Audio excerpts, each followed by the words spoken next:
This program and its contents are designed for information and educational purposes only. This program does not render medical advice or professional services and is not intended to be a substitute for professional care. The information provided here should not be used for the purposes of diagnosing or treating a medical or psychiatric condition. If you have or suspect you may have a health problem, consult your healthcare provider.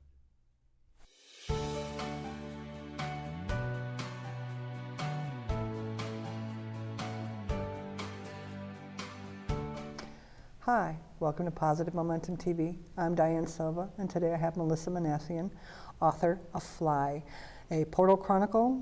Yes. And we're going to talk about the book, how it came to be, and I'm really excited about this. It's due to come out spring of Product 2015. placement. Yeah. Go ahead, Melissa. Would you tell me how the book became, how the birthing of the book? Yeah. Well, growing up, I always loved to write. I grew up in a really creative family where that was just very encouraged. So even from a young age, I was always writing stories and illustrating them and acting them out and all of it. So Wow. I always knew I wanted to write, and I was a journalism major. I wrote for newspapers and magazines, but it was not a creative writing gig, you know. And Yeah. so always knew I wanted to write a novel. Grew up loving to read, loving fantasy, loving stories, just getting lost in other worlds. And so it was in 2009 that I had a really vivid dream.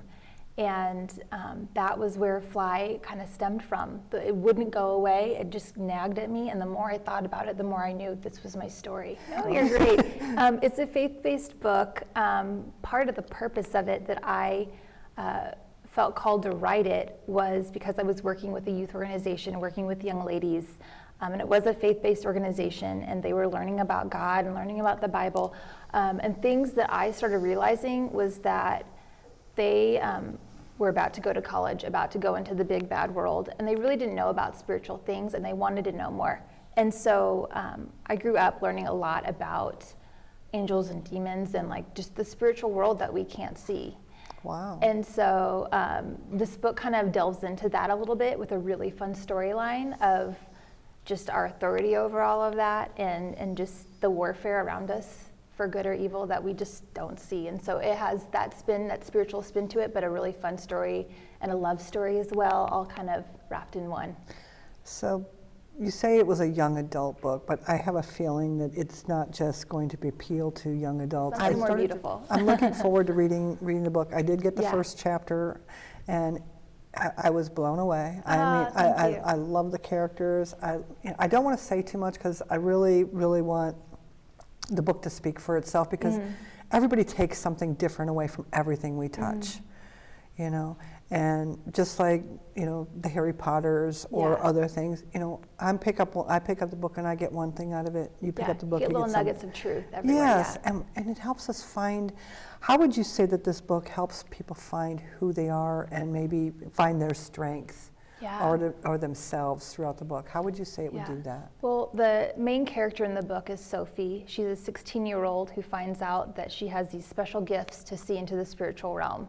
And so she feels very inadequate, I think, as we all do. Even if we're 16, if we're 30 like I am now, whatever age. 50s. Yeah, I mean, we all have those insecurities and those feeling inadequate, feeling like you're not capable to do what you're called to do. And so there's this prophecy, she's supposed to do all these great things, but she's feeling really, really insecure about it. And so the book kind of walks through her overcoming that, her learning her power and her authority, finally accepting it, finally accepting her calling, and just feeling fulfilled and whole through that process, and as well overcoming fear along the way. And that's all in this book. Yeah. And it's a long book. Well, it's not that a long journey. It's almost 400 pages, but a lot happens. But it sounds, it's a good transformation. It sounds wonderful. It sounds spiritual. It sounds empowering. Yeah. And this one is due out in, as we said, the spring of 2015. Yes. And you've gotten the green light to your book 2. Yay! Just recently, so it's so exciting. Yeah. So I'm at home scribbling away and writing book 2 at the moment. So how many books at this point? Nothing is in stone, but does this chronicle the journey of this young lady throughout? Yeah.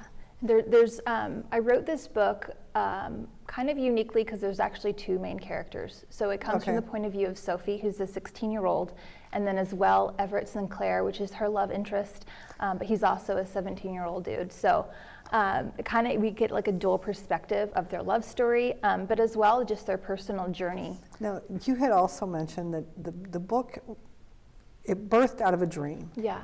And it has to do with all your faith as you were growing up. You mentioned that you grew up in a faith-based, in a spiritual. I know it's kind of off topic from the book, but I would love to hear a little bit about,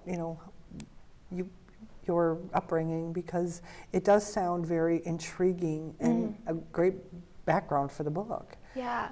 Well, I grew up with not necessarily a traditional faith setting. But like I personally don't love religion. Right. I love God. I believe in having a personal relationship with Jesus Christ, but I don't necessarily like religion and what man's made it into. Right.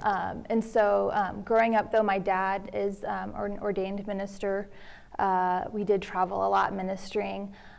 But the Bible talks a lot about miracles and about just really cool things that happen that I feel like a lot of religious institutions kind of skim over or ignore.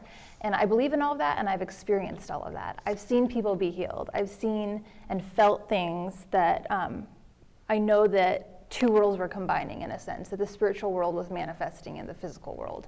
And so this book kind of delves into that and kind of explores that a little bit.